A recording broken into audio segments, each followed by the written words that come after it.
Assalamualaikum warahmatullahi wabarakatuh. Waalaikumsalam warahmatullahi wabarakatuh. Allahumma sholli ala Sayyidina Muhammad wa ala ali Sayyidina Muhammad. Amma ba'du. Puji dan syukur mari kita panjatkan kehadirat Allah Subhanahu wa taala yang telah mengumpulkan kita di malam hari ini yang insya Allah diberkahi olehnya. Salawat serta salam tak lupa kita curah limpahkan kepada Nabi Muhammad SAW, kepada keluarganya, para sahabatnya, dan juga para pengikutnya yang setia hingga akhir zaman. Di kutum kali ini aku mau bahas tentang dosa yang disepelekan. Dosa itu pasti nyambungnya tuh kemana? Ke neraka. Ngeri banget kan? Ya Allah, neraka. Mana tahu sih kita panasnya api neraka tuh semana. Apalagi ini dosanya disepelein gitu, yang tanpa kita sadari itu tuh sebuah dosa. Nah, yang pertama, ini aku ada beberapa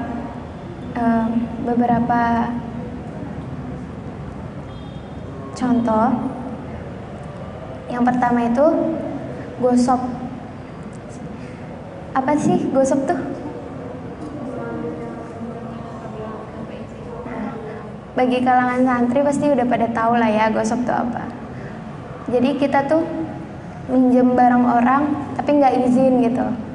Nah, secara nggak langsung tuh sama aja kayak nyuri gitu. Bedanya ini kita balikin gitu, ya nggak? Nah, misalkan kenapa sih gosok itu tuh dosa? Nah, karena gini, milik orang gitu, barang orang kita pinjam tapi kita nggak bilang gitu, kita pakai aja. Misalkan ya, si A tuh minjem buku ke si B tapi nggak izin gitu, main baca aja, main minjem aja. Abis itu pas sudah selesai baca baru dibalikin dan baru bilang, B tadi aku minjem buku ya, nih bukunya, makasih. Udah sebatas gitu doang. Dia tuh nggak ngerasa bersalah kalau dia tuh bilangnya izinnya tuh terakhir gitu. Kalau si B-nya itu ridho, kalau enggak kan ya Allah, barang orang udah kita pinjem, orang yang enggak ridho gimana? Nah, dalam Al-Quran juga Allah tuh udah melarang dalam surat Al-Baqarah ayat 188 yang artinya, dan janganlah kamu makan harta di antara kamu dengan jalan yang batil, dan janganlah kamu menyuap dengan harta itu kepada para hakim dengan maksud agar kamu dapat memakan sebagian harta orang lain itu dengan jalan dosa padahal kamu mengetahuinya. Tuh, kita tuh janganlah memakan harta orang lain gitu di jalan yang batil gitu.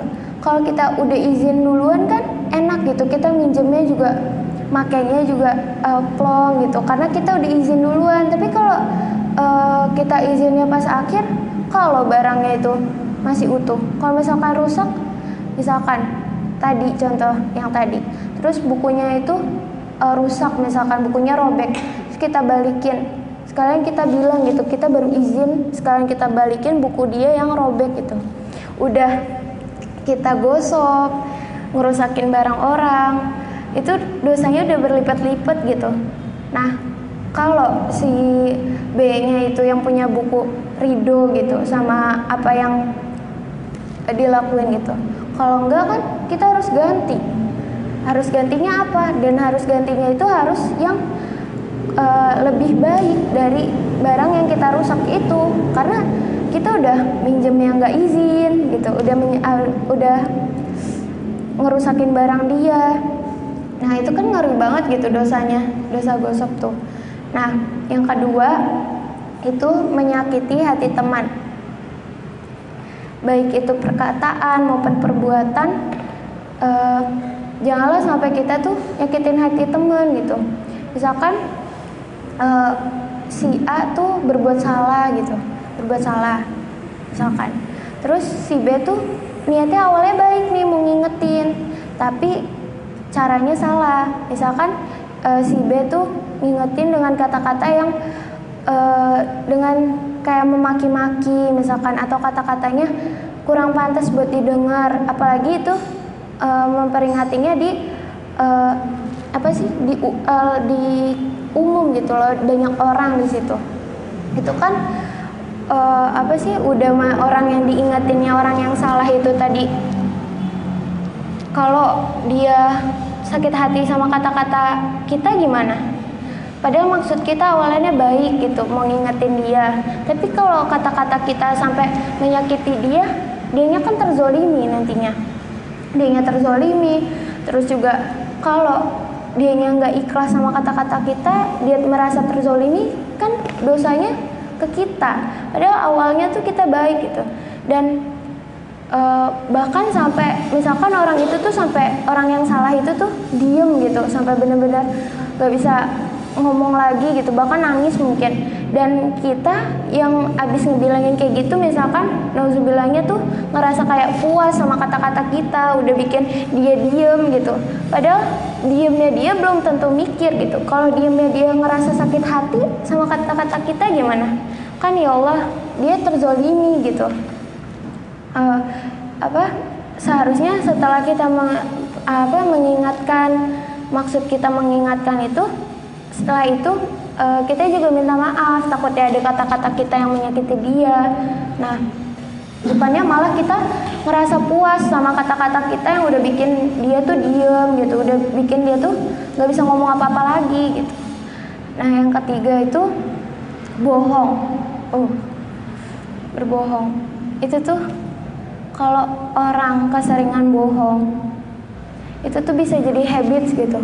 Tadinya tuh misalkan dia mau ngomong jujur gitu, karena dia keseringan bohong, ya dia jadi apa yang dia keluarkan dari mulut dia ya suatu kebohongan gitu, karena udah terbiasa gitu, udah jadi habits. Makanya nauzubillah banget, jangan sampai di saat misalkan gitu kita berbohong dan Allah tuh menutup aib kita gitu, menutup aib kita kalau kita tuh udah berbohong. Nah, buru-burulah kita bertobat gitu, karena Allah masih menutup gitu.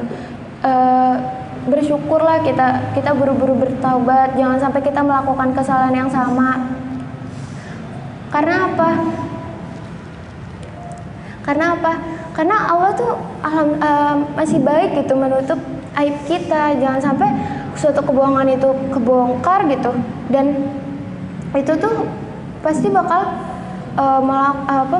memalukan, terus juga bisa dicap jadi tukang bohong kan. Nah, dan suatu kebohongan itu juga nggak bisa menyelesaikan permasalahan misalkan. Nah, bukannya menutupi gitu, bukannya bisa menyelesaikan, tapi cuma menutupi sementara. Lebih baik seburuk-buruknya yang kita lakukan, lebih baik kita jujur gitu. Sesakit-sakitnya kebohongan itu, lebih baik kita jujur gitu. Nah, yang keempat itu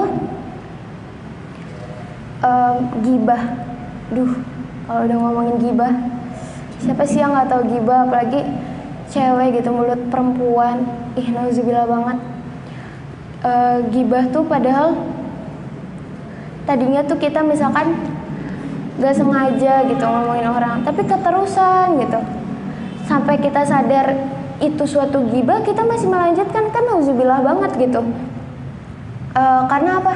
Dosa gibah tuh benar-benar nauzubillah, gibah itu sama dengan memakan bangkai saudaranya sendiri. Ya Allah, bangkai saudara kita sendiri gitu.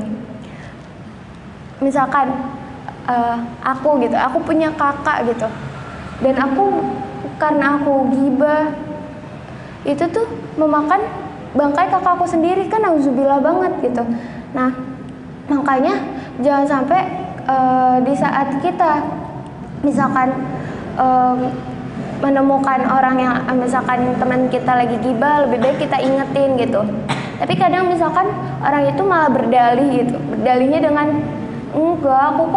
kita enggak lagi gibah kok, kita kan cuma lagi berdiskusi tentang sifat manusia gitu. Ya, itu sama aja gibah lah gitu. Apalagi sekalipun itu suatu kebenaran yang kita omongin tentang kejelekan orang lain, itu tetap aja itu ghibah gitu. Lebih baik kenapa nggak kita tutup aja, kenapa nggak kita omongin yang baik-baiknya aja gitu. Nah, jangan sampai tuh kita tuh, apalagi perempuan, nauzubillah banget gitu, omongan perempuan tuh ngeri, tajam. Dan ada juga pepatah gitu yang bilang, mulutmu harimaumu. Tuh ngeri banget ya kan. Jangan sampai kita tuh termasuk dari diantara yang tadi gitu, yang menyepelekan dosa gitu. Nauzubillah. Semoga kita dijauhkan dari itu semua. Nah, makanya di saat kita udah tahu itu suatu kita udah tahu itu hukumnya apa, kita udah tahu itu boleh apa enggaknya, ya kita amalkan gitu. Apalagi ini tuh sebuah dosa gitu. Kalau kita udah tahu itu menyebabkan mudorot, menyebabkan dosa, kita jauhin lah gitu.